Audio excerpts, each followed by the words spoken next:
Krimi ekonomik ka nisur një hetim në terren ku po shqyrtohet çarja e tubacionit të nëndeshëm të ujit për banorët e zonës së komunës së Parisit të Tiranë me ujin e ndotur. Përmes një ftimi Krimi ekonomik Tiranë bën me dije se janë kryer veprime hetimore dhe procedurale për dokumentimin ku dyshohet se ka ndodhur çarja e tubacionit të nëndeshëm të ujit. Po ashtu, sipas Krimit ekonomik në Tiranë është marrë në pyetje me detyrë drejtori i Departamentit të Prodhimit dhe Shpërndarjes, edhe deputeti i Partisë Socialiste Erion Braçi ka ngritur si shqetësim furnizimin me ujë, i cili ka qenë jo i pastër. Përmes një postimi në rrjetet sociale, ai u shpreh se ka pasur një defekt në tek stacioni ujësjellsi, gjë e cila më pas është riparuar. Braçi thotë se banorët që janë me depozita duhet të bëjnë pastrimin e plotë të tyre.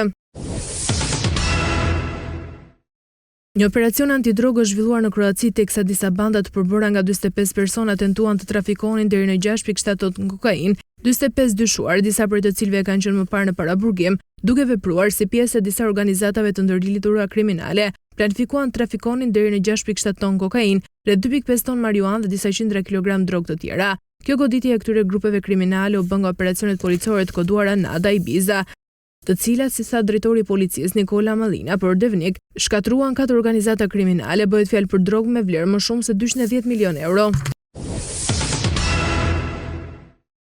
Jo vetëm nëna e babai, por edhe të afërm të tjerë të Mark Antoni Samson dyshohet se e kanë ndihmuar 23 vjeçarin të fshehet trupin e Ilaria Sula. Tashmë hetimi është fokusuar tek ta afërmit e ishte dashurit të 22 vjeçare shqiptare, e cila pasi u masakrua me thikë nga eriu, vendos në një valizhe të trupi i saj i pajet, u hodh nga një shkëmb, pasi u rrëzua gënjeshtra e parë Mark Samson se kishte vepruar i vetëm, ndërsa prindrit nuk ishin në shtëpi. Nëna rrëfeu se e kishte ndihmuar të pastronte gjak. Hetimet për të hatin mbeten të hapura, hetuesit po punojnë për zbardhjen e krimit të kryer të mbushur me mister. Kyçja për zbardhjen e vrasjes së Ilarias dhe pse do të marrë pa kohë, është ajo përmbajtjes telefonit të vrasësit, i cili kishte tentuar të merrte kompjuterin e ishte dashurës së tij, para se ta vriste dhe më pas zhduku telefonin e Ilarias Sulës, pasi dërgoi mesazh në emër të saj në rrjetet sociale. Shqipëria do të forcojë kontrollet kufitare, kapacitetet njerëzore, materiale, do të përmirësojë legjislacionin dhe rris bashkëpunimin me partnerë ndërkombëtar me qëllim mos përhapjen e armëve të shkatrimit në masë.